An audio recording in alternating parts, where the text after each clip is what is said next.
Assalamualaikum warahmatullahi wabarakatuh. My name is NURUL Fatin BWBB3033 JAMALI.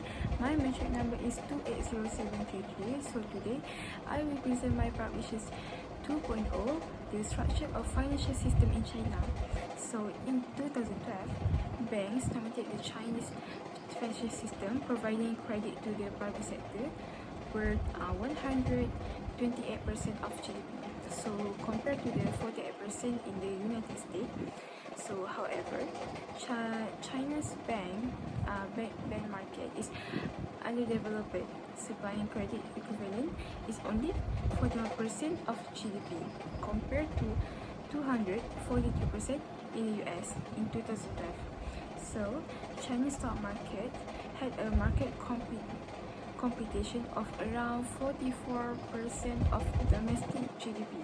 In contrast, the stock market in Western economy is usually smaller than the bond market.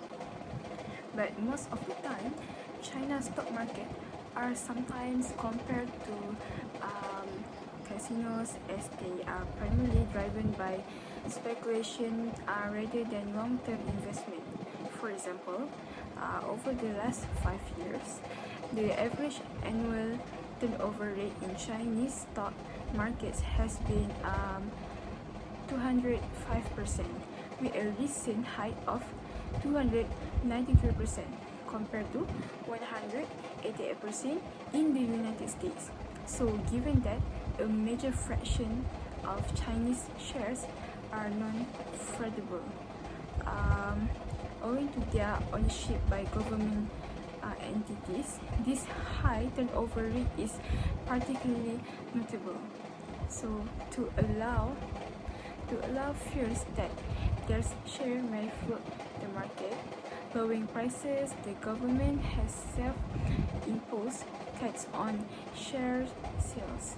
So when just negotiable shares are considered, the average turnover rate over the last 5 years jumps to 341%, with annual rates and height of 666% in recent years. So the initial public offering, which is IPO market, is particularly vulnerable to excessive speculation, with investors submitting numerous bids of their intended distribution on and putting up the requisite deposit for that full amount, or in the hopes of obtaining at least a minor allocation. And with 1.2 trillion in assets, or just over 40% of GDP, insurance companies are another poor developed sector of the Chinese financial system. So in comparison to countries with highly established financial system, the insurance market is consequently quite tiny. So insurers in the United States, for example, have total asset of over 4.8 billion, so accounting for about 30% of GDP. So China's asset management business is even less developed than in the West, especially when compared to mutual funds, which play a key role in the United States. So in China, assets under management account for only approximately 5.1% of GDP. So compared in 240% in United States. So however, since inception in the late 1990s, so China's asset management business has given significantly, with the number of funds increasing dramatically and total assets under management number often increasing dramatically, and total assets under management expected to reach 6.8 trillion. So RMB by 2008, which will constitute over 10% of projected GDP. So the renminbi or the people's money is shortened RMB and also known as the yuan.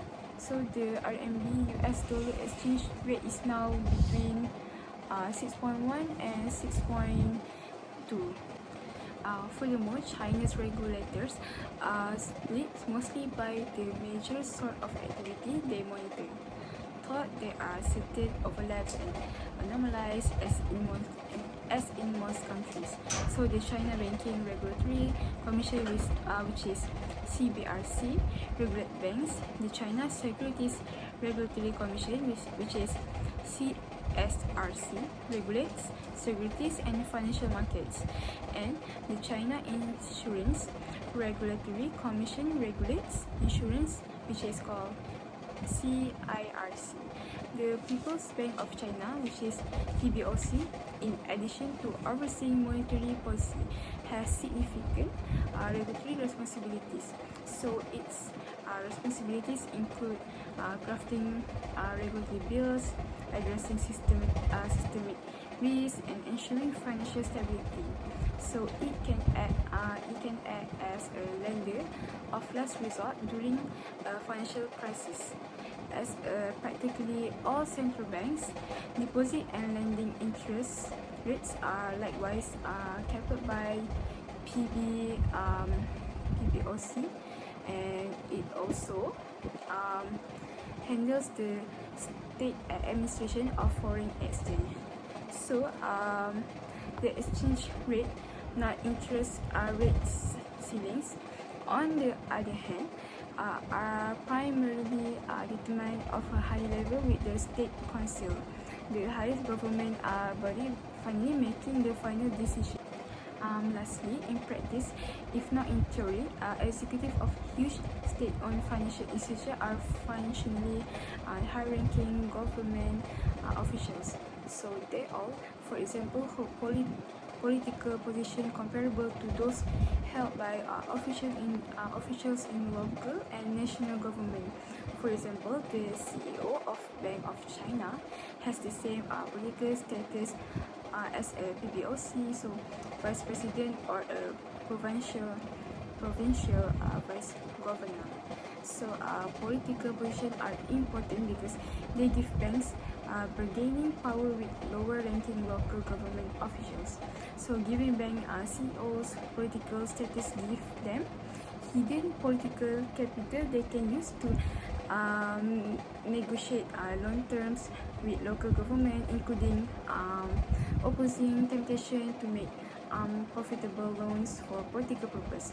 However, this does not preclude a local official from exploiting his or her contact with a higher ranking patron to exert enough pressure to get their way. It may even make them more vulnerable to this type of political compulsion from higher ups. So thank you. That's all from me.